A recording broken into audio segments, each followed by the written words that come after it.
When you picture the Wild West, you probably imagine cowboys, saloons, and tumbleweeds rolling across the desert. But here's the secret. Some of the toughest gunslingers, wildest adventurers, and most dangerous criminals weren't men at all. They were women. And history? It tried to erase them.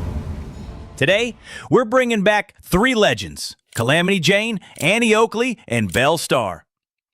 These ladies shot their way into history, and sometimes out of it too. Martha Jane Canary, better known as Calamity Jane, was born in 1852, the oldest of 6 kids. By 14, both parents were gone. So she had to raise 5 younger siblings. And I thought babysitting was hard. She hustled every odd job possible: cook, nurse, dishwasher, even dance hall girl. But Jane wanted more than washing dishes. She disguised herself as a man and joined the army as a scout. This was decades before women in combat was even a debate. Jane just did it. That's when the nickname Calamity Jane was born. Some say she saved her captain under fire. Others say she warned men they'd court calamity if they messed with her. Either way, branding genius. Jane leaned into her reputation. She bragged about riding for the Pony Express, scouting for General Custer, and out-shooting anyone. Historians checked. Yeah, not true. But people didn't care. Jane was tall, loud, often drunk, and sometimes ended the night shooting holes in a saloon ceiling. Instant celebrity. But Jane wasn't all chaos. During a smallpox outbreak, while others ran, she stayed to nurse the sick. And she grew close to gunslinger Wild Bill Hickok. When he was murdered in 1876, Jane chased his killer with a meat cleaver, because apparently she'd left her guns at home. The rest of her life was a blur of wagon driving, heavy drinking, and telling taller and taller tales.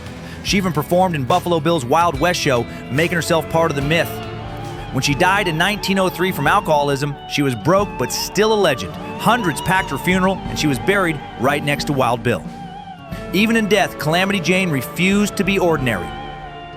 Now, where Jane was chaos, Annie Oakley was precision. Born in 1860, Annie grew up dirt poor in Ohio. Her father died when she was 6. So Annie picked up his rifle and started hunting to feed the family. By 15, she made enough money to pay off her mother's mortgage. At 15, I was just trying to pass math class. Annie was paying off real estate. At a shooting contest, she faced sharpshooter Frank Butler. Annie hit every single target. Frank missed 1. Instead of sulking, Frank asked her out. They married, and Annie became the star, while Frank happily managed her career. Supportive king. On stage, Annie was jaw-dropping. She could split a playing card in half from 30 feet, shoot the ashes off a cigarette in Frank's mouth, and blow out candles with bullets. True love is letting your wife shoot at your face for money. Native leader Sitting Bull nicknamed her Little Sure Shot. She toured the world with Buffalo Bill's Wild West show, performing for royalty, celebrities, and even Queen Victoria. The Queen called her a clever little girl. Translation: you terrify me, but polite applause. But Annie wasn't just a show-off. She believed women should learn guns for self-defense. She once said, "Every woman should know how to handle a gun as naturally as they handle a baby." Powerful and slightly terrifying. She also fought back against lies. When newspapers falsely claimed she was arrested for stealing pants to buy cocaine, yes, pants, Annie sued 54 papers and won. Imagine suing Twitter. She'd still win. Even in her 60s, Annie could outshoot anyone. In 1922, she hit 98 out of 100 clay targets. Some say 100 out of 100 at age 62. Grandma with a rifle, still unstoppable. She died in 1926. Frank followed weeks later. 50 years together, bullets, applause, and loyalty. If Calamity Jane was chaos and Annie Oakley was precision, Belle Starr was pure outlaw glam. Born Myra Shirley in 1848, she started rich. Private school, piano lessons, spoiled rotten. But when the Civil War killed her brother and ruined her town, Belle switched from spoiled princess to vengeful outlaw.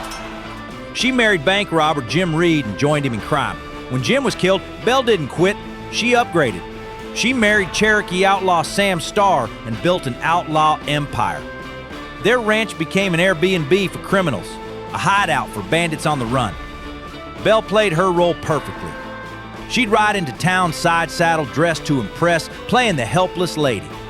Meanwhile, her gang robbed men blind. By the time the victims realized she wasn't a damsel in distress, she was already halfway home with their money. She was clever, stylish, and fearless, quickly earning the title Bandit Queen. She bribed judges, outshot rivals, and even served jail time without losing her swagger. But in 1889, at age 40, Belle was ambushed on the road and shot in the back. The killer was never caught. Could have been a rival outlaw, could have been an ex-lover, could have been her own son. Her death only fueled the legend. Belle Starr, the woman who robbed with style, remained the West's most glamorous outlaw. So there you have it. Calamity Jane, disaster with a heart of gold. Annie Oakley, the sharpest shot in the West. Belle Starr, the outlaw queen in lace. These weren't just side characters in a cowboy story. They were the story. History tried to erase them. But legends like these don't fade.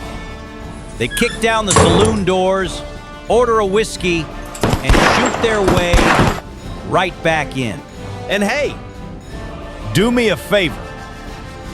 Hit subscribe, smash like, and share this video. Because if Annie Oakley could shoot the ashes off her husband's cigarette, the least you can do is click a button. See you soon, fellow outlaw.